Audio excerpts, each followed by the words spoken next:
প্রশাসনের প্রাণকেন্দ্র সচিবালয়ে আগুন লাগার ঘটনায় হতবাক সবাই। উপদেষ্টারা বলছেন, ঘটনা তদন্তে 7 সদস্যের কমিটি করা হয়েছে।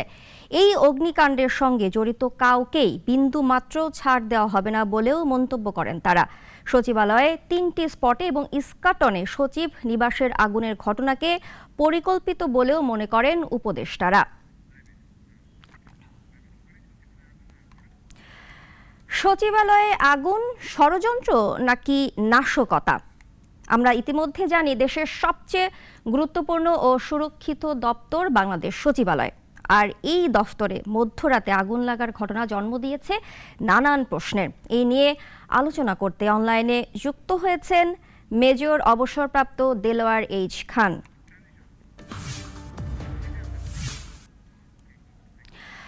জনাব দেলোয়ার এইচ খান, আপনাকে স্বাগত আমার সাথে যুক্ত হবার জন্য। শুরুতেই আপনার কাছে জানতে চাচ্ছি, এটি কি নাশকতা নাকি স্বাভাবিক অগ্নিকাণ্ড? এই নিয়ে প্রশ্ন তুলছেন কেউ কেউ। তো এই ঘটনাকে ষড়যন্ত্র হিসেবে দেখছেন অন্তর্বর্তীকালীন সরকারের ক্রীড়া উপদেষ্টা আসিফ মাহমুদ। এই বিষয়টিকে আপনি কিভাবে দেখছেন? ধন্যবাদ। শীতকাল এবং এই শীতকালের শুষ্ক মৌসুম, এই সময়ে অগ্নিকাণ্ড বাংলাদেশে অত্যন্ত স্বাভাবিক একটি ঘটনা।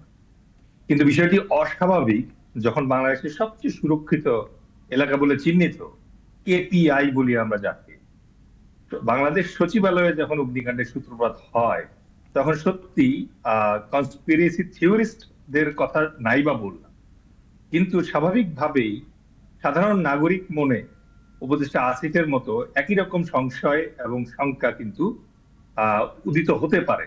এবং এর পেছনে রিজনেবল, কোয়াইট রিজনেবল যে আসলে কি এটা নাশকতা, স্যাবোটাজ। এবং আমি এই মুহূর্তে কোনো কনক্লুসিভ কমেন্ট করছি না, কারণ এখন পর্যন্ত ড্যামেজ রিপোর্টটা আমরা পুরোপুরি পাইনি। এখন পর্যন্ত ফায়ার ব্রিগেড কনফার্ম করেননি যে ঠিক কোন উৎস থেকে এই আগুনটি ছড়িয়ে পড়েছে। কিন্তু প্রাথমিক যে আভাস পাওয়া যাচ্ছে এবং আগুনের যে প্যাটার্ন, তাতে এ কথা সম্ভবত অলরেডি প্রতিষ্ঠিত যে সাধারণ কোনো শর্ট সার্কিট থেকে এই অগ্নিকাণ্ডের সূত্রপাত হয়নি।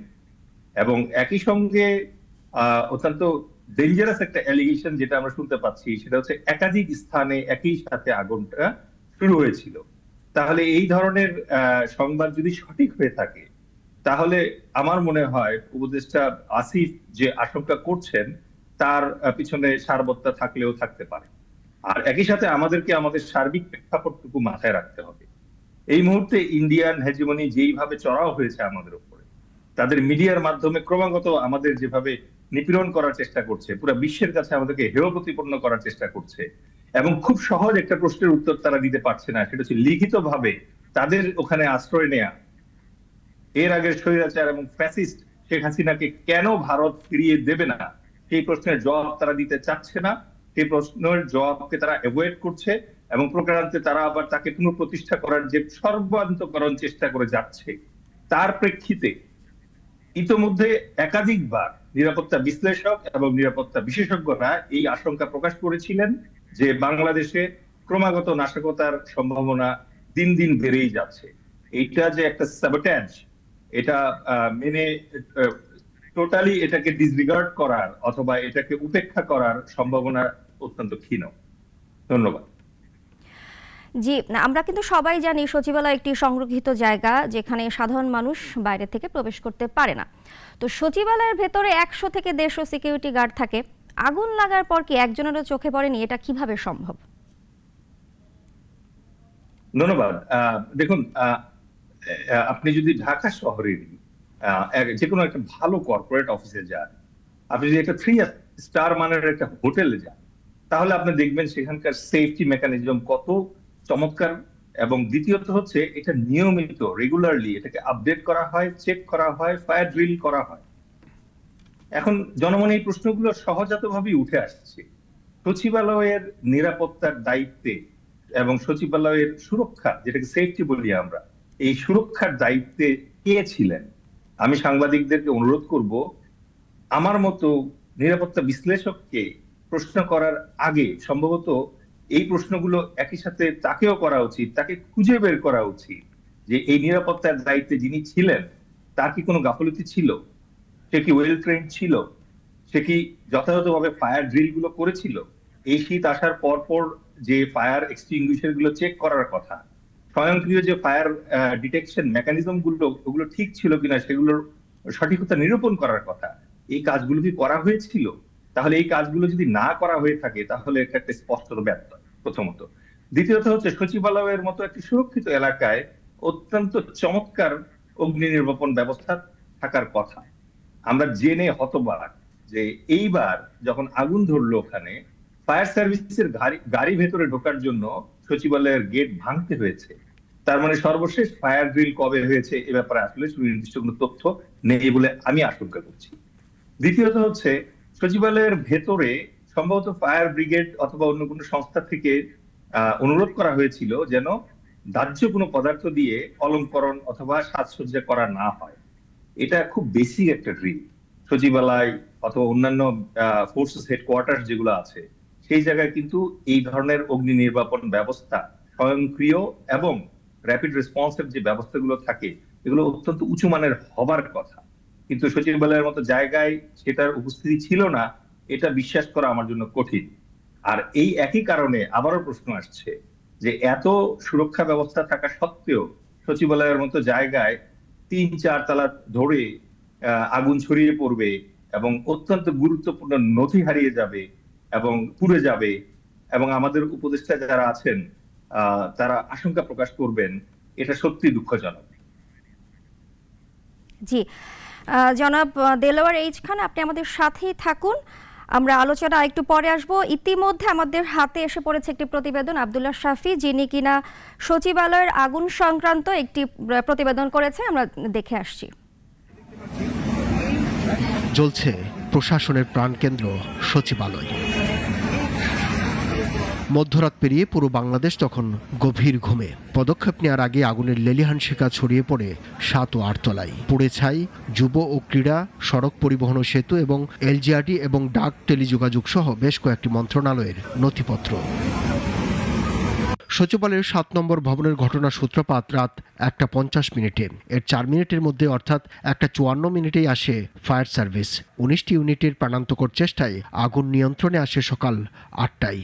এ সময় সোহানুর রহমান নয়ন নামে ফায়ার সার্ভিসের এক সদস্য নিহত হন। ১:৫০ মধ্যে আগুন ধরে ৬ তলায় এবং আমাদের ফায়ার ব্রিগেডকে ১:৫২ খবর দেওয়া হয় এবং তারা ১:৫৪ থেকে তাদের কাজ শুরু করে এবং সকাল ৮টায় আমাদের ৮:০৫ আমাদের আগুন সম্পূর্ণ নিয়ন্ত্রণে আসে এবং পুরা সার্চ করার পরে কোনো কিছু পাওয়া যায় কিনা আমরা আপনাদের জানাতে পারব। ভোর হওয়ার আগে সচিবালয়ের বাইরে কর্মকর্তা কর্মচারী সহ উৎসুক মানুষের ভিড়। ৯টার দিকে খুলে দেওয়া হয় সচিবালয়ের একটি ফটক। আইসা দেখি সচরাচর গেট বন্ধ, কি হয়েছে আগুন লাগছে ভিতরে। পরে এই গেট দিয়ে আমরা ঢুকলাম, ঢুকে ভিতরে গেলাম, কিন্তু ওই বিল্ডিংয়ে আমাদের কাউকে ঢুকতে দিচ্ছেন না। বাট ওই বিল্ডিংটা নিরাপত্তার স্বার্থেই বা তদন্ত সাপেক্ষেই রেখে দিচ্ছে। না, এরকম কোনো কিছু শুনি না। দেখছি যে আমরা রাত্রে এটার ভিতরে ছিলাম যে এই রাইতের ২:৩০-২টার দিকে আগুন লাগছে। এরকম ৫, ৬, ৭, ৮ এই ৩টে ফ্লোর সবচেয়ে বেশি ক্ষতিগ্রস্ত হয়েছে। ভিতরে আগুন নাই এবং খুব তাপ, প্রত্যেকটা ফ্লোরে ৫ তলা থেকে ফ্লোরে উঠা যেন খুবই তাপ। এখানে পুলিশ সম্পূর্ণভাবে আটকে রাখছে, ঢুকতে দেয় না কেউ। স্বরাষ্ট্র উপদেষ্টা জানান ৭ সদস্যের কমিটি হয়েছে, খতিয়ে দেখে ব্যবস্থা নেওয়া হবে। পুড়ে গেছে আসিফ মাহমুদ সজীব ভুঁইয়া ও নাহিদ ইসলামের কার্যালয়। আমার অভিজ্ঞতা যে এত সুরক্ষিত জায়গায় এরকম আগুন লেগেছে সেটা আমাদের সবাইকে তো উদ্বিগ্ন করেছে। আশা করছি যে পূর্ণাঙ্গ তদন্তের পরে এটা খুব অতি দ্রুত এটা জানা যাবে, সবাই আমরা বুঝতে পারবো যে কেন এই আগুনটা কিভাবে হয়েছে। ঘটনার পরপরই আসিফ মাহমুদ সজীব ভুঁইয়া তার ফেসবুক স্ট্যাটাস লিখেন, এলজিআরডি মন্ত্রণালয়ের বিগত সময়ে হওয়া অর্থ লোপাট, দুর্নীতি নিয়ে আমরা কাজ করছিলাম। কয়েক হাজার কোটি টাকা লোপাটের প্রমাণও পাওয়া গিয়েছিল। ঘটনার আকস্মিকতায় নীলফামারী থেকে দ্রুত ঢাকায় ফেরেন তিনি। ঘটনাস্থল পরিদর্শন করেন কয়েকটি রাজনৈতিক দলের নেতারাও। তারা বলেন এটি কোনো দুর্ঘটনা নয়, পরিকল্পিত। কয়েকটি ফ্লোর পুড়ে ভস্ম হয়ে গেছে, এইটা শর্ট সার্কিট কিংবা স্বাভাবিক কোনো দুর্ঘটনা সেটি আমাদের কাছে মনে হয়নি। এখন আমাদের ফায়ার সার্ভিসের বিশেষজ্ঞরা এবং ফরেনসিক টিমের সদস্যরা তদন্ত করছে। যেহেতু সচিবালয়ের মতো একটা গুরুত্বপূর্ণ জায়গায় এই ঘটনাটি ঘটেছে, আমরা আশা করব দ্রুত সময়ের মধ্যে সরকার একটা নিরপেক্ষ এবং স্বচ্ছ তদন্তের মাধ্যমে জাতির সামনে এটা উন্মোচন করবে যে আসলে এখানে কি ঘটনা ঘটেছিল। ফায়ার সার্ভিস বলছে সচিবালয়ের রুমের ইন্টেরিয়র ডিজাইন এবং রুমগুলো বন্ধ থাকার কারণে আগুন নিয়ন্ত্রণে সময় লেগেছে। আব্দুল্লাহ শাফি, নাগরিক, ঢাকা। দর্শক, আমরা প্রতিবেদনটি দেখে আসলাম, আবারও যাচ্ছি আলোচনায়। জনাব দেলোয়ার এইচ খান, যেমনটি আমরা শুনছিলাম যে আগুন পরিকল্পিতভাবে লাগানো হয়েছে অনেকেই বলছেন, তো আসলে আগুন কিভাবে লাগতে পারে বলে আপনি মনে করেন? ধন্যবাদ। আমি একজন সেফটি এক্সপার্ট হিসেবে আমার অভিজ্ঞতা থেকে আমি এতটুকু আঁচ করতে পারি যে সচিবালয়ের মতো একটি সুরক্ষিত জায়গায় এই ধরনের দৈব দুর্ঘটনা হবার সম্ভাবনা খুব কম। আধুনিক ফায়ার রিস্ক ম্যানেজমেন্ট সিস্টেম এত চমৎকার যে যদি আপনি একটা ফ্লোরে আগুন লেগেও থাকে, তখন কিন্তু ভাইটালি ইম্পর্টেন্ট যে অফিসগুলো আছে সেই অফিসগুলোতে অনেক চমৎকার চমৎকার সব ব্যবস্থা থাকে। উপদেষ্টা আসিফ এবং উপদেষ্টা নাহিদের অফিস পুরে ছাই হয়ে গিয়েছে বলে শুনলাম আমাদের এই রিপোর্টে। এই জাতীয় অফিসে কিন্তু বেশ কিছু ফায়ার বল থাকার কথা, যেখানে তাপের উদ্ভব হওয়ার সাথে সাথে বলগুলো বার্স্ট হয় এবং আগুন অনেকটা কমিয়ে ফেলে। এরা নিজে নিজে আগুন নিভিয়ে ফেলতে পারে না, বাট আগুনের ক্ষয়ক্ষতি অনেক কমিয়ে ফেলে এবং যারা ফায়ার ব্রিগেডের আমাদের ভাইরা আসে তাদের কাজের জন্য পর্যাপ্ত সময়ের ব্যবস্থা করে দেয়। তো এই জন্য আমি অত্যন্ত সরল ভাবে এটাকে একটি নিছক অগ্নি দুর্ঘটনা হিসেবে মেনে নিতে আমার কষ্ট হচ্ছে। এবং এক্ষেত্রে আমি আবারও সবার দৃষ্টি আকর্ষণ করব যে এখানে দুটো জিনিস এই মুহূর্তে নিশ্চিত করা খুব জরুরি। প্রথমত হচ্ছে যে সচিবালয়ের ওভারঅল ফায়ার ডিটেকশন সিস্টেম এবং ওভারঅল ফায়ার এক্সটিংগুইশিং সিস্টেমের দায়িত্বে যিনি ছিলেন তাকে অনতিবিলম্বে অ্যাকাউন্টেবিলিটিতে আনতে হবে। আসলে তার জানার কথা যে কোথায় ঘাটতি ছিল, ফায়ার ড্রিল কেন হয়নি। নাম্বার 2, সচিবালয় সিসিটিভি মনিটরড একটি এরিয়া এবং এই সিসিটিভি মনিটরড এরিয়ার ফুটেজ কন্টিনিউয়াস মিনিমাম 6 মাসের জন্য প্রিজার্ভ করার কথা। সুতরাং যেই ফ্লোর গুলোতে এই ঘটনা ঘটেছে সেখানকার সিসিটিভি ফুটেজ গুলো ইমিডিয়েটলি চেক করা দরকার এবং সচিবালয়ের মতো জায়গায় নাইট ভিশন কেপেবল সিসিটিভি থাকার কথা, কারণ সন্ধ্যা 5টার পর সচিবালয়গুলো বন্ধ হয়ে যায়। These are all logical actions. এটার জন্য আসলে খুব নো ব্রেইনার ইস্যু। বাট যেইটা ইম্পর্টেন্ট আমার কাছে মনে হয় সেটা হচ্ছে অফকোর্স এখানে একটা তদন্ত হবে, ফায়ার ব্রিগেড তাদের কনক্লুসিভ রিমার্কস দিবে, ফায়ার এক্সপার্ট যারা আছে তারা খুঁজে বের করার চেষ্টা করবে যে কিভাবে হয়েছে। আমি এখনই নাশকতার প্রসঙ্গে কোনো কনক্লুসিভ রিমার্ক এখানে দেব না, কিন্তু একই সাথে আমাদের একটা জিনিস মাথায় রাখতে হবে, সেটা হচ্ছে যে এই ঘটনা অবশ্যই আমাদেরকে একটা সিগন্যাল দিচ্ছে। আমাদের ইমিডিয়েটলি উচিত অন্যান্য যত স্থাপনা আছে, স্পেশালি কেপিআই, যে সকল কেপিআই আছে প্রত্যেকটা কেপিআইতে এক্ষুনি ফায়ার সিস্টেম রিভিউ করা উচিত। প্রত্যেকটা ফায়ার এক্সটিংগুইশার চেক করা দরকার, দরকার হলে নতুন করে ড্রিল করা দরকার। আপনি দেখেন আমরা যখন সরকারি ব্যাপার হয় তখন আমরা একটু স্পত হয়ে যাই। আমাদের একজন উপদেষ্টা আছেন mister Bashir, son of mister Akij. আজকে তার পার্সোনাল কর্পোরেট অফিসে আপনি যদি এরকম একটা ঘটনা কোথাও ঘটার সাথে সাথে উনি কি করতেন, সাথে সাথে উনি ওনার ডাইরেক্টর অ্যাডমিন এবং ডাইরেক্টর সিকিউরিটিকে ডাকতেন, ডেকে বলতেন যে আমার প্রত্যেকটা ফ্যাক্টরি, প্রত্যেকটা ফ্যাসিলিটিতে ফায়ার এক্সটিংগুইশিং এর কি ব্যবস্থা, আপডেটেড সিস্টেম এবং রিপোর্ট আমি আগামী 1 ঘন্টার ভিতর চাই। এই একই কাজটা আমরা আমাদের মন্ত্রণালয় এবং আমাদের অন্যান্য সরকারি অফিসের ক্ষেত্রে কি করছি? এই জায়গাগুলোতে আমরা অনেক স্লো, আমরা ব্যুরোক্রেসির চক্করে পড়ে যাই এই জায়গায়। আমি অনুরোধ করব আপনার এই অনুষ্ঠানের মাধ্যমে, যেহেতু স্যাবোটাজের আশঙ্কা রয়ে গেছে এবং একের পর এক এই ধরনের নাশকতা হওয়ার সম্ভাবনা উড়িয়ে দেওয়ার কোনো সুযোগ নেই, তাহলে আমাদেরকে প্রথমেই সতর্ক হতে হবে, এক্ষুনি সতর্ক হতে হবে যেন আমাদের গুরুত্বপূর্ণ স্থাপনাগুলোর অগ্নি নির্বাপন ব্যবস্থা, যদি কোনো ঘাটতি থাকে এখনো সময় আছে, দ্রুত সেগুলো ঘাটতি পূরণ করতে হবে এবং আমাদেরকে সর্বোচ্চ প্রস্তুতি গ্রহণ করতে হবে। ধন্যবাদ। জি, আপনার কথা প্রসঙ্গে যদি বলি যে সচিবালয়ের ভেতরে অগ্নি নির্বাপন ব্যবস্থা যথেষ্ট রয়েছে, তাহলে আগুন নেভাতে এত সময় লাগলো কেন? ধন্যবাদ। দেখুন, এই এই ধরনের ব্যত্যয় এবং এই ধরনের ব্যর্থতাই কিন্তু যারা কনস্পিরেসি থিওরিস্ট তাদের মাথায় নতুন নতুন প্রশ্ন, নতুন নতুন আশঙ্কার জন্ম দেয়। আগুন সন্ত্রাস কারা করত? আমাদের স্মৃতিতে তো সেই ইতিহাস এখন দগদগে। সুতরাং অনেকেই সন্দেহ করছে তাহলে কি সেই আগুন সন্ত্রাসের যে শিক্ষা, যে ট্রেনিং ছিল, দ্রুত গতিতে আগুন ছড়িয়ে দেয়া, বাসা আগুন দিয়ে দেওয়া, একই ধরনের ঘটনা কি এখানে ঘটছে? একই সঙ্গে অনেকেই ভাবছে যে কি এমন গুরুত্বপূর্ণ নথি এবং আলামত ছিল যা ধ্বংস করা কোনো একটি পক্ষের জন্য এত জরুরি হয়ে উঠলো যে সচিবালয়ের মতো জায়গায় তারা আগুন দিয়ে শেষ ফলে আলামত পুড়িয়ে ফেলার চেষ্টা করলো। দেখেন, আমরা প্রায়ই বলি যে আমরা এর আগে একটা স্লোগান শুনতাম, ডিজিটাল বাংলাদেশ, পরে দেখলাম মাচা ভেঙে পড়ে যাওয়া স্মার্ট বাংলাদেশ। কিন্তু বাস্তবতা কি? বাস্তবতা হচ্ছে আমাদের পুরো সিস্টেমটা কিন্তু এখনো ওভাবে ডিজিটাল হয়ে ওঠে নাই, ডিজিটাইজ হয়ে ওঠে নাই। আপনি এখনো দেখবেন কাগজের নথি কিন্তু প্রামাণিক দলিল হিসেবে কাজ করে। এখন কোনো একটা পক্ষ যদি এরকম ভেবে থাকে যে এই প্রামাণিক দলিলগুলো সব যদি ধ্বংস করে দেয়া যায়, তাহলে জিরো থেকে শুরু করা কিন্তু এই সরকারের জন্য প্রায় দুরূহ একটা কাজ হবে। কারণ অলরেডি এই সরকার বিভিন্ন কারণে আমি বলবো যে বক ডাউন অবস্থায় আছে। সো হতে পারে হয়তো এই সুযোগটি কেউ নেওয়ার চেষ্টা করছে। সচিবালয় অফকোর্স আমাদের জন্য একটা প্রচন্ড রকম শক্তিশালী অ্যালার্ট হিসেবে কাজ করবে। কারণ যদি খোদ সচিবালয়ে এইভাবে অগ্নি নাশকতা করা সম্ভব হয়ে থাকে, তাহলে আসলে ঠিক কোন জায়গাটি নিরাপদ, এই প্রশ্ন কিন্তু আমাদের মনে জাগবেই। আচ্ছা, সচিবালয়ের ওই 7 নম্বর ভবনে রয়েছে সরকারি গুরুত্বপূর্ণ 6টি মন্ত্রণালয়ের দফতর। প্রশ্ন উঠেছে সচিবালয়ের ভেতরে থাকা ফায়ার সার্ভিসের ব্যর্থতা নিয়ে। তো ভেতরে সিকিউরিটির দায়িত্বে থাকা কর্মকর্তা কর্মচারীদের ভূমিকা নিয়েও প্রশ্ন উঠেছে। তো কি মনে করেন আপনি? অবশ্যই এই প্রশ্ন সবসময় উঠবে এবং এটা স্বাভাবিক প্রশ্ন, স্বাভাবিক জিজ্ঞাসা।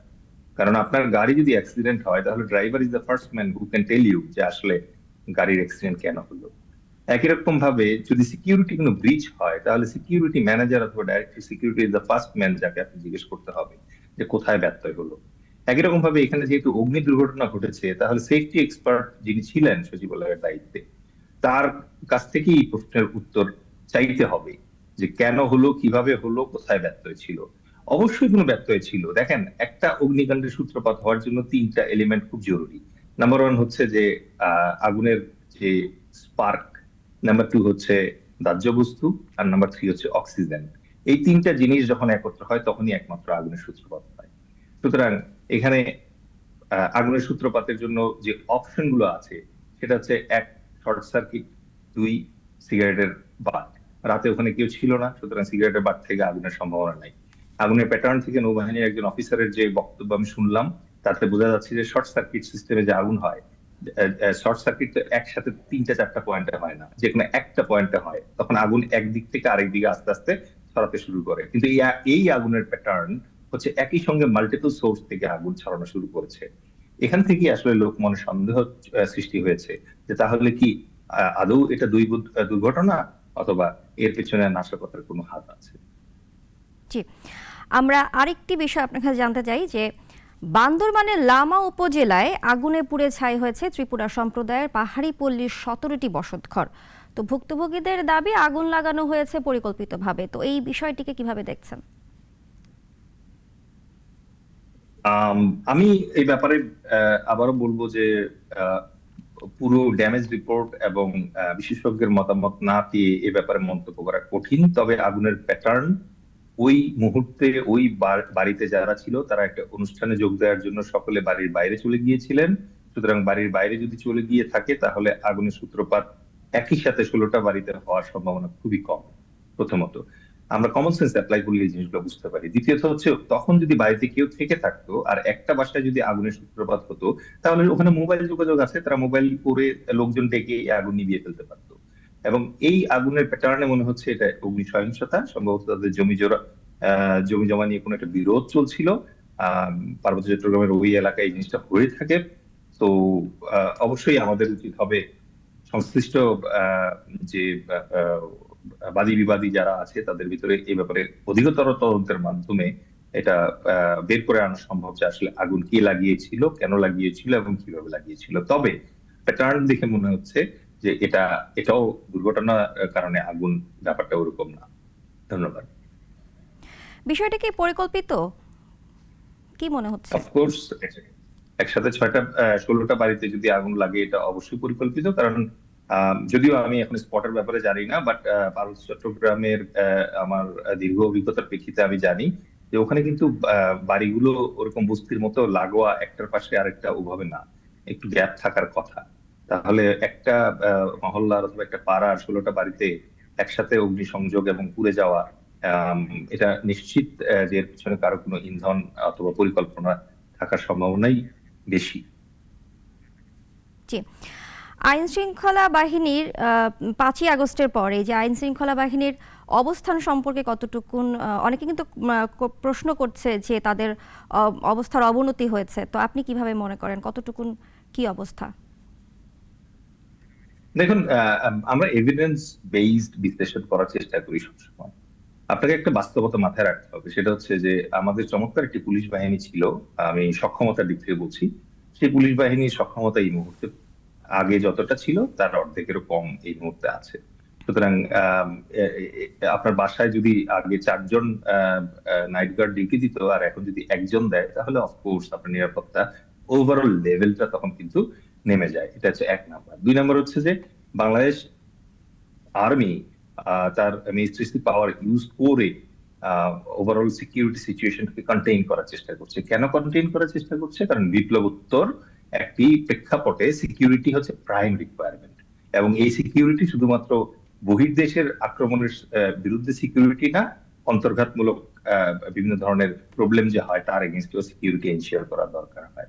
এখন বাংলাদেশ সেনাবাহিনী অফকোর্স আমাদের দেশ এর সার্বভৌমত্ব এবং স্বাধীনতা রক্ষার জন্য অত্যন্ত ডেটারেন্ট একটি সেনাবাহিনী হিসেবে পরিগণিত, কিন্তু তার নিজ প্রাথমিক দায়িত্ব পালনের পাশাপাশি দীর্ঘদিন ধরে, আজকে প্রায় 120 দিনের বেশি হয়ে যাচ্ছে যে বাংলাদেশ সেনাবাহিনী পুলিশের সহযোগিতায় মাঠে আছে, কিন্তু একটা নির্দিষ্ট সময়ের বেশি সময় ধরে সেনাবাহিনীর পক্ষেও আসলে এই রোল কতটুকু প্লে করা সম্ভব, ঐতিহাসিকভাবে এটার আসলে কোনো নজির নাই।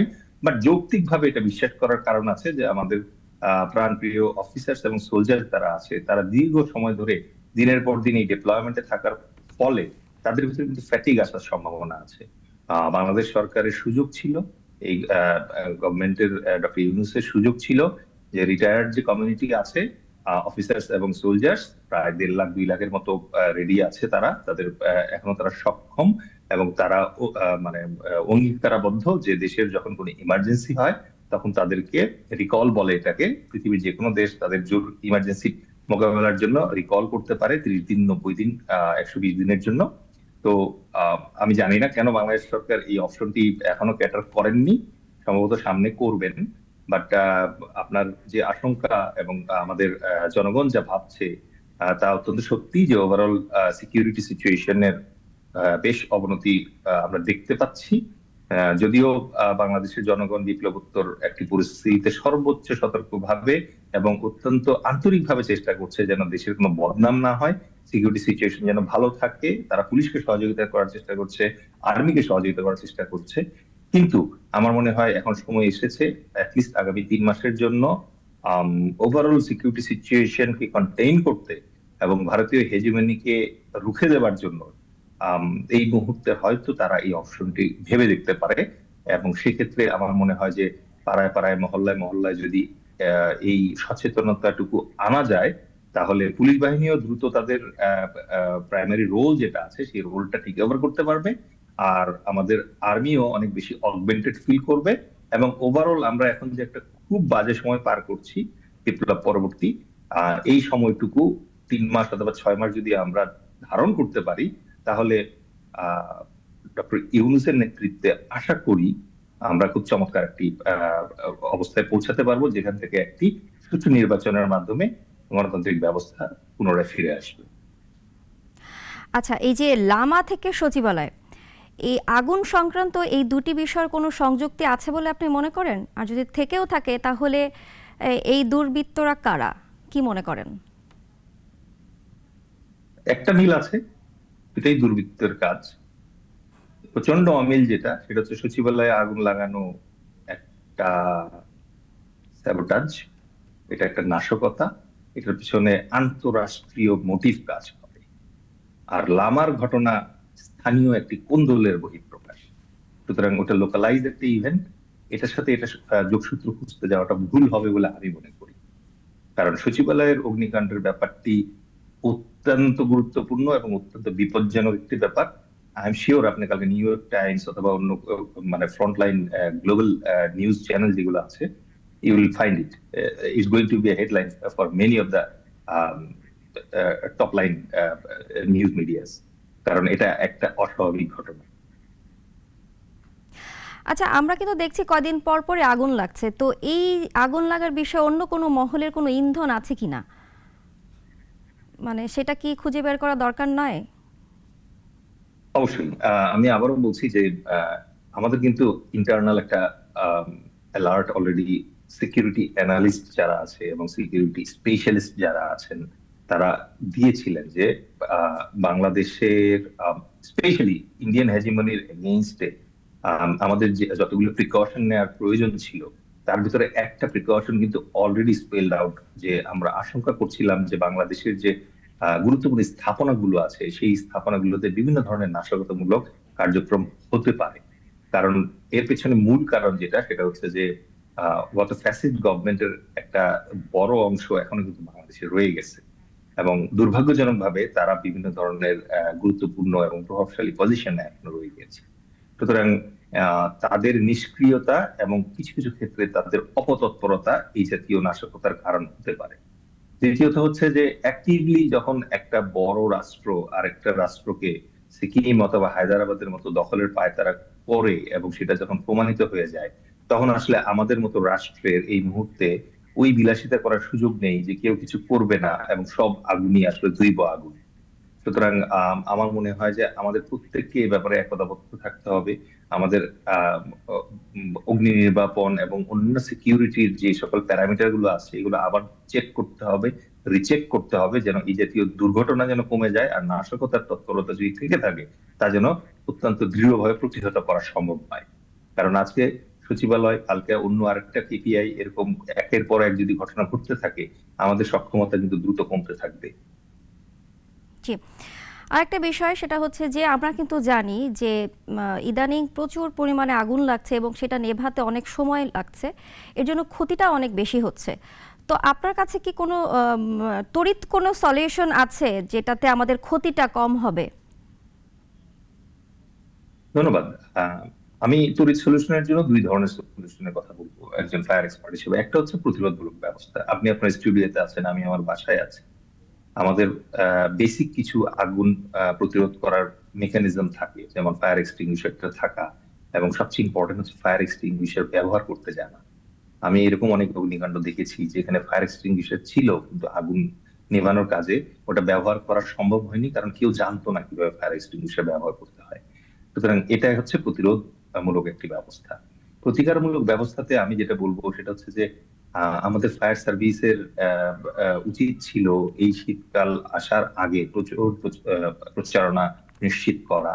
এখন আমাদের ছাত্র ভাই এবং বোনরা কিন্তু বিভিন্ন সেক্টরে তাদের রোল রাখতে চায়, তারা ট্রাফিক ডিউটিতেও রোল রেখেছে, আমরা দেখেছি। তাহলে আমাদের ফায়ার সার্ভিসের উচিত ছিল প্রতিটা পাড়া এবং মহল্লায় ছোট ছোট fire fighting maybe JNG brigades টাইপের কিছু যদি রেইজ করা যেত, যাদেরকে বেসিক প্রশিক্ষণ দেওয়া যেত যে কিভাবে ছোটখাটো আগুন নিজেরাই নিভিয়ে ফেলা সম্ভব হয়। এটা সম্ভব। আপনি শুধুমাত্র ফায়ার ব্রিগেডের উপর নির্ভর করে সারা দেশের আগুন ঝুঁকি কখনোই মোকাবেলা করা সম্ভব না। সুতরাং আমি এখনো সময় আছে, আমি আশা করব যে আমাদের ফায়ার ব্রিগেডের দায়িত্বে যারা আছে তারা তাদের নিকটস্থ যে কমিউনিটি ফায়ার ব্রিগেড মেকানিজম যেটা আছে সেটাকে যদি অ্যাক্টিভেট করে, তাদেরকে যদি সম্পৃক্ত করে, ফায়ার এক্সটিংগুইশিং অথবা আগুন নেভানোর কাজে যে সকল ছাত্র অংশগ্রহণ করছে তাদেরকে যদি সার্টিফিকেট দেওয়া হয়, মেবি তাদেরকে ব্যাজ দেওয়া যেতে পারে সোশ্যাল মিডিয়াতে, তাহলে কিন্তু এই আগুন নেভানোর যে তৎপরতা তার লোড ফায়ার ব্রিগেডের উপর থেকে অনেকটা কমে যেত। আর যখনই আমাদের জনগণ শিক্ষিত হতে শুরু করবে যে কিভাবে আগুন নিয়ন্ত্রণ করতে হয় অথবা বড় ধরনের আগুনের ক্ষেত্রে কিভাবে ফায়ার সার্ভিসের গাড়িটি অকুলস্থলে পৌঁছানোর রাস্তা রেডি করে দিতে হয়, তাহলে আপনি দেখবেন যে ক্ষয়ক্ষতির পরিমাণ অনেক কমে যাবে। এক, দ্বিতীয়ত হচ্ছে আগুন নেভানোর জন্য যে এখন 6 ঘন্টা লাগছে, 8 ঘন্টা লাগছে, তখন আরো কম সময়ে এই আগুন নেভানো সম্ভব হবে। জি, জনাব দেলোয়ার এইচ খান, আপনাকে অসংখ্য ধন্যবাদ আপনার মূল্যবান বক্তব্যের জন্য। দর্শক, সচিবালয়ে আগুন ষড়যন্ত্র নাকি নাশকতা এ নিয়ে কথা বলতে আমাদের সঙ্গে অনলাইনে যুক্ত ছিলেন মেজর অবসরপ্রাপ্ত Delwar H Khan. Double million offer Walton fridge কিনে পেতে পারেন 20 লক্ষ টাকা, রয়েছে কোটি কোটি টাকার নিশ্চিত উপহার।